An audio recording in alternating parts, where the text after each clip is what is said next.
Brian Higgins may believe that he pulled off a masterclass in deception, but Karen Reed came out the winner in the end.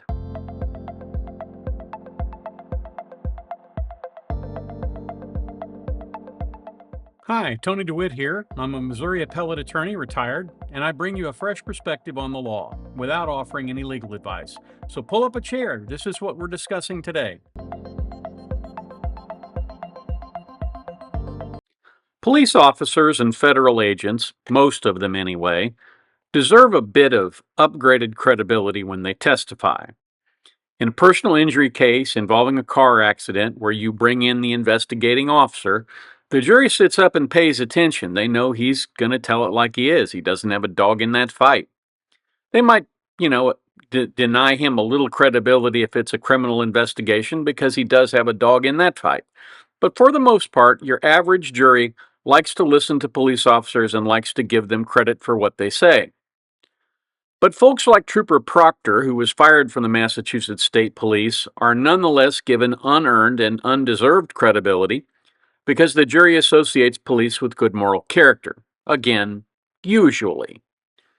Today we're talking about Brian Higgins' testimony on day 17, an ATF agent removed from field duty and riding a desk in the aftermath of the first trial. The Commonwealth called him, and his testimony was smooth and scripted on direct, just like you knew it would be. He talked about his background and role as a special agent with the ATF, and he talked about the time of the events of January 28th and 29th. He had an office at the Canton Police Department. At the time of the events at issue in 2022, he was still employed by ATF as a special agent. His current assignment is division operations, meaning he no longer is in the field. Higgins considered Brian Albert, Kevin Albert, and Eddie Hernandez to be his friends, and they had driven back together from New York City after they went to a funeral there. He socialized with Brian Albert and Kevin Albert and Eddie Hernandez, particularly when he started working with Brian Albert's unit.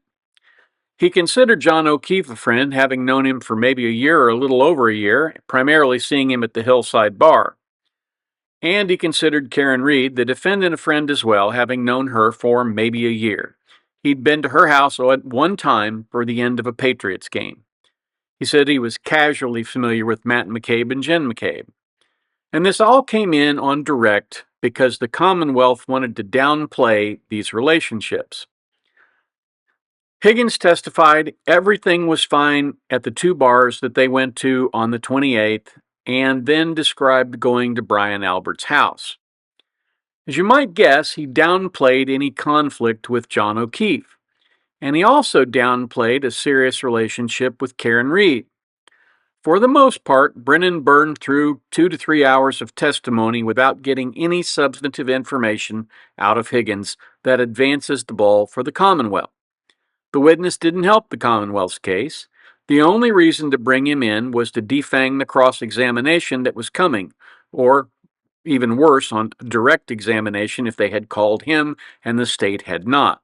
So they put him up again just to sort of take the sting out of the things that were coming, and they knew things were coming. Cross-examination was frequently interrupted by Brennan and the judge. So, in looking at the testimony, Jackson took him through the text messages that clearly demonstrated both he and Karen Reed were thinking about possibly developing a relationship. He couldn't run from those text messages, but he did his best to downplay them as no big deal. Jackson, whenever you're ready. Thank you, Your Honor. Mr. Higgins, before we broke for lunch, we were talking about the text exchanges and the communication that you were having with Miss Reed the days leading up to January 23rd. You recall that? Yes. It's fair to say that her text communications with you started to dwindle off in the days before the 23rd, correct? They lagged. As a matter of fact, you reached out to her in an effort to try to prompt the conversation to continue, did you not? I reached out to her, but I wouldn't say that's what it was about. Well, you texted her, stranger, didn't, not once but twice. I believe so. Take a look, if you don't mind, at, this is a page from what you've just seen. So he needs the... I'm sorry. That was right in front of you. May I approach? Please. Thank you.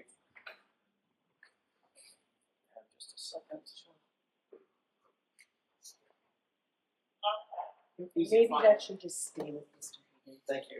That's easy to find. It's literally the last page. Report permission, may I publish? Yes.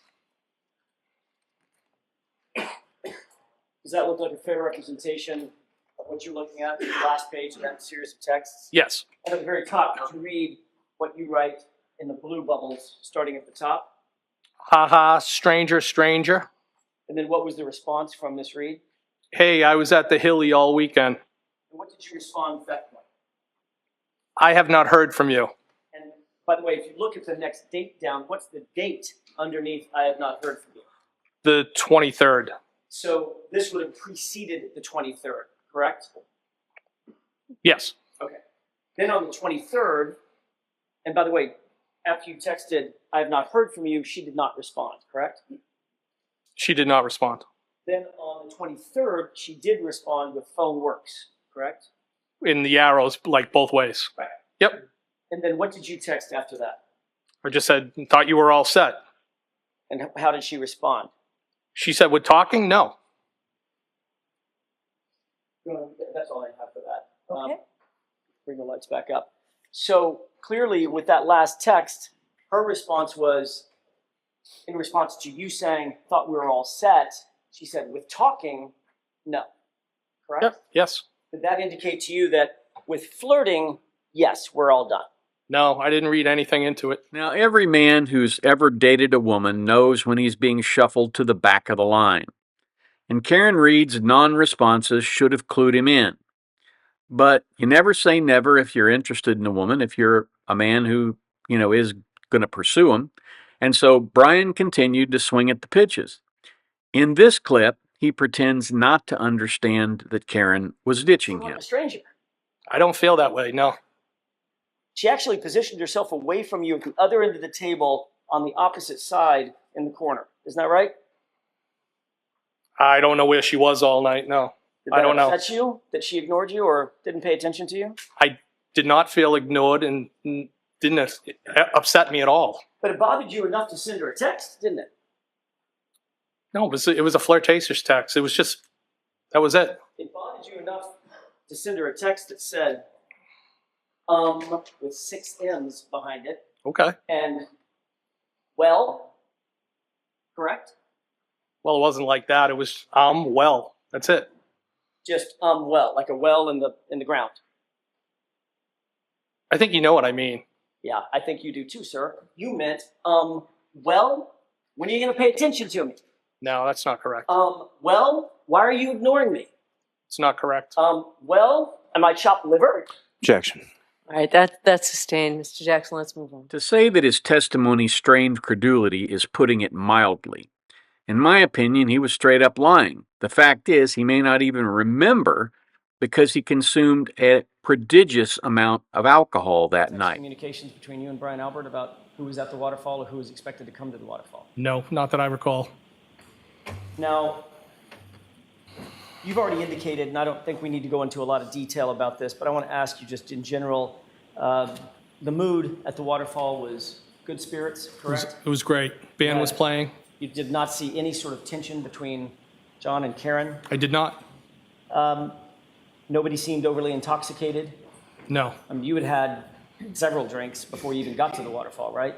I think it was 3 to 4. Did you drink additionally at the waterfall? I did, yes. Did you drink whiskey or beer or what? Whiskey. Okay.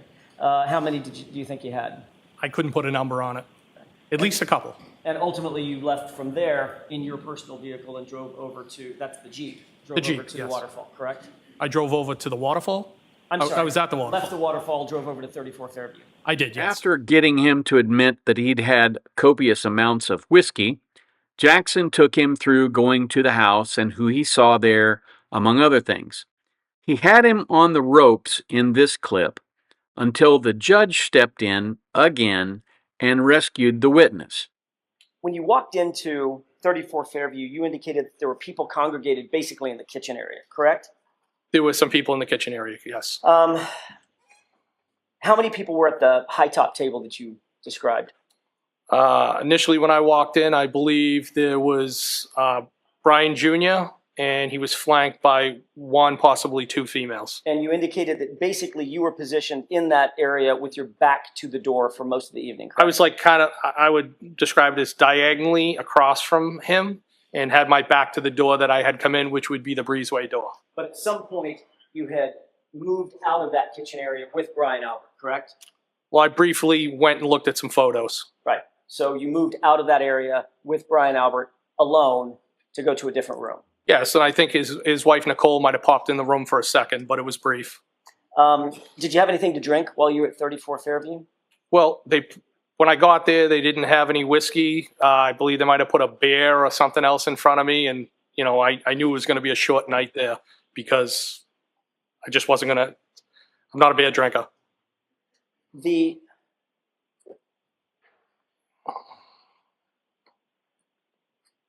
You've indicated in a prior testimony that you've never been upstairs in Brian's house, correct? When you say upstairs, like you're talking like second floor? Correct. Yes. No. Okay. You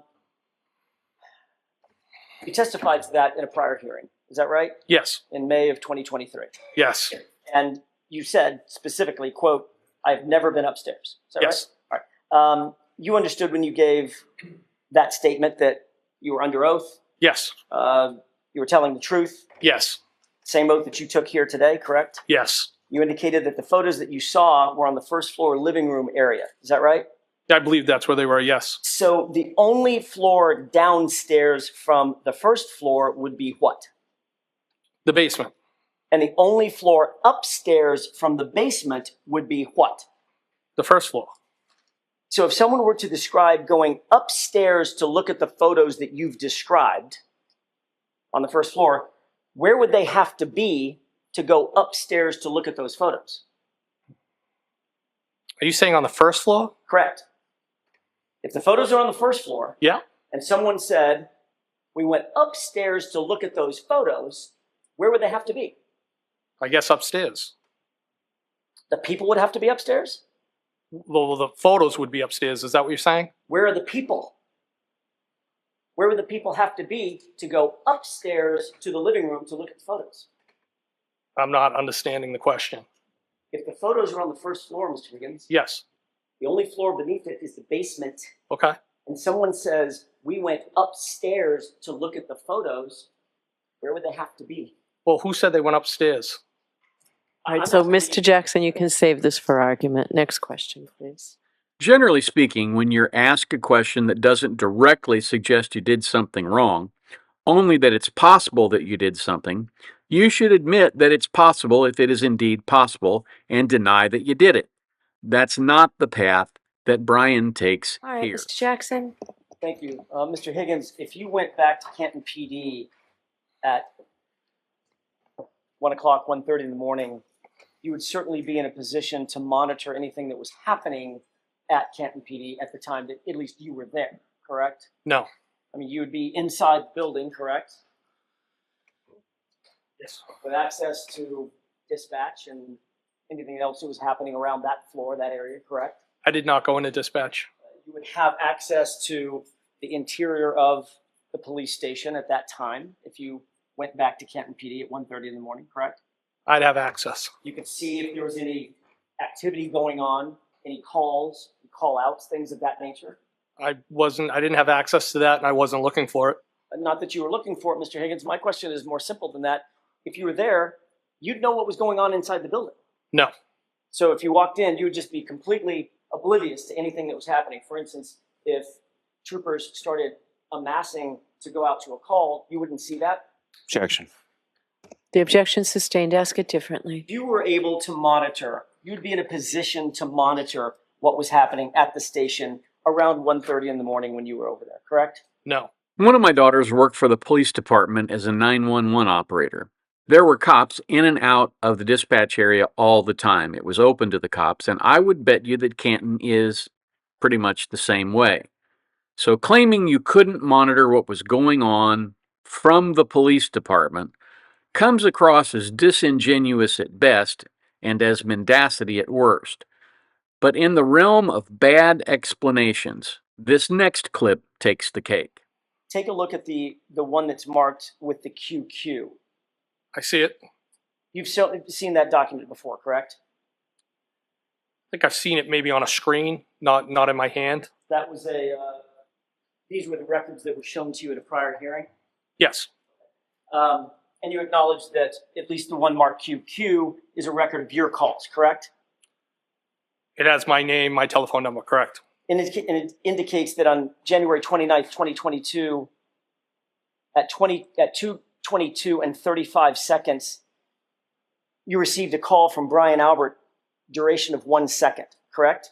Yes, In other words, Brian Albert called you at 2:22 and 35 seconds, but it looks like you missed the call, correct? I see the 1 second call, yes. There's a second call just below that. On the same date at 2:22 and 52 seconds from you to Brian Albert. Do you see that one? Yes, And the duration of that call is 22 seconds, correct? I see that, yes. So 17 seconds after you missed a call, according to these records, from Brian Albert, you called him back, and there was a call lasting 22 seconds. Is that right? That's what the records say. May I approach? Yes.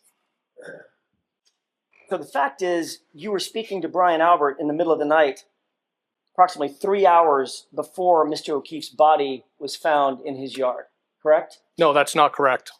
So I have to ask, do people in Canton have unusual gluteal muscles? Do they frequently sleep with their phones in their back pockets and play with them in their sleep? Because here's the deal. When initially asked about these calls, Brian Higgins stated he had no recollection of any phone calls. When pressed for an explanation regarding the 22-second call, drawing on his testimony from a prior hearing, Brian Higgins stated that he used the phrase butt dial. He suggested it's possible that he may have inadvertently called Brian Albert back, and I'm trying to get some understanding of that testimony. Was it inadvertent because he was blind drunk? Or was it inadvertent because there was nothing, absolutely nothing inadvertent about that call? You don't call somebody in the middle of the night and talk on the phone for 22 seconds if you're not passing information along. And it's pretty clear that, at least in my view, that his explanations, just like all of the explanations for things, they do seem to be just a little bit suspicious. He maintained he had no recollection of the call itself and no conversation with Brian Albert. But if he had no recollection, how can he say he didn't have a phone call or conversation? Clearly, things happened that he didn't remember, because that's what he testified to. And now he's saying, well, I didn't have a conversation. And again, is that to shield Brian Albert, or is that to shield Brian Higgins? That's going to be something the jury is going to want to know. In prior testimony regarding this call, Brian Higgins was recorded as having answered yes when he was asked if he called Brian Albert back. However, he also testified that he did not have a conversation with anyone during that call. His explanation for the 22 seconds of connection without conversation was that it's possible the phone was picked up on the other end and nobody said anything, and then I terminated the call. But again, if you don't have any recollection, that's speculation, and that should not have been admitted. It should have been stricken. Despite being shown the phone records and reminded of his prior testimony, Higgins reiterated there was no discussion and he never talked to Brian Albert at that time. He also stated he hadn't really thought about that 2:22 a.m. phone call in over a year since the last testimony. But it's not like Brian Higgins didn't tell the truth at least once in this long series of questions.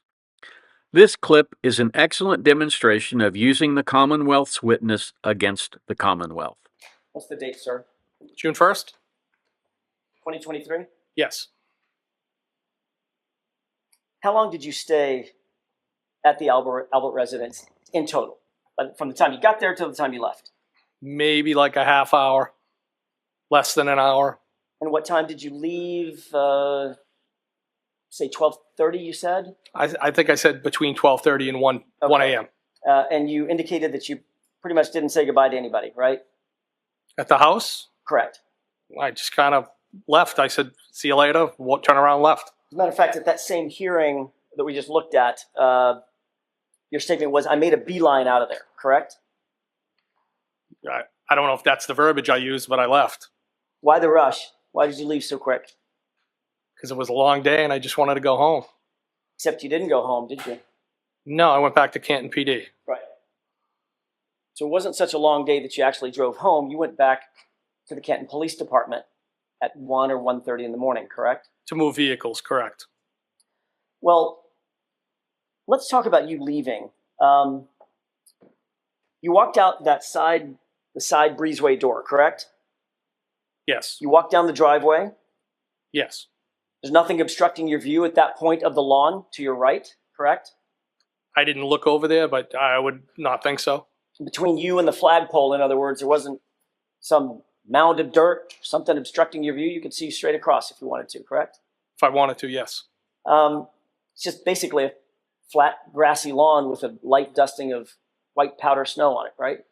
I don't know how much snow was, but there was snow there. Yeah, you indicated that it wasn't even enough to stick to the pavement at that point. Well, that's when I got there. Yes, Well, you only stayed less than an hour, right? that's correct. So I'm assuming it didn't dump 3 feet in an hour, correct? I think we can both agree that it's not free. It wouldn't have been 3 feet now. Right. So it would have been a light dusting of snow. More snow than there was there. How far would you say it was from the edge of the driveway over to your Jeep? From where the back of my Jeep was parked, Correct. maybe a foot or two, or it could have been even with the edge of the driveway. Oh, no, I'm sorry. That's probably a bad question on my part. When you left the house, as you started to walk down the driveway toward your Jeep, how long of a walk is that? Across the yard to down the driveway to get to your Jeep? Short, 30 feet? maybe. Okay. During the course of you walking out the door, heading to your Jeep, you didn't see anything out of the ordinary in the yard, correct? No, You certainly didn't see a body in the yard. of course not. Now, you get in your car, and it's facing directly toward the flagpole, correct? It's facing directly up the street. The flagpole would be off to the 1 o'clock. Right. So just a few degrees off to the right, the flagpole is, correct? It's off to the right. Just a few degrees. I don't know how many degrees, but it's off to the right. Well, you just said 1 o'clock. You're a Yes. former military guy, right? I am. Okay. 1 o'clock means 1 o'clock on a watch. 12 o'clock is due north or right in front of you. 1 o'clock is just a few degrees to the right, correct? That's what you meant. At the 1 o'clock, yes. Okay. So you didn't see a body when you got in your Jeep. No, I did not. Then you turned the engine on, correct? And the wipers, yes. And the lights. Yes. And the lights lit up everything in front of you, correct? Yes. Still didn't see a body, did you? No, I did not. Higgins didn't hurt Reed, but Reed hurt the Commonwealth's case.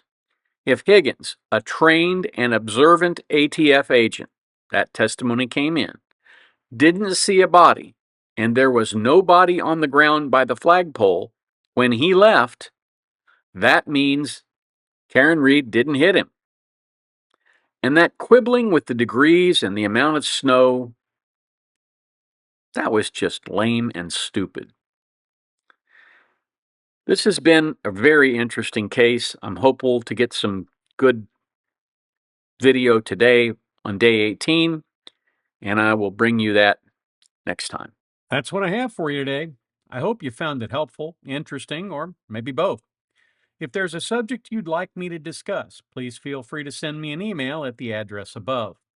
If you like what we do, please feel free to subscribe and come on back to the beach tomorrow. I release videos every weekday, weather and work permitting. If you have the opportunity today, do a kindness for your fellow man. It makes the world a better place, one kind act at a time. And now, YouTube has some suggestions for other videos of mine that you might like.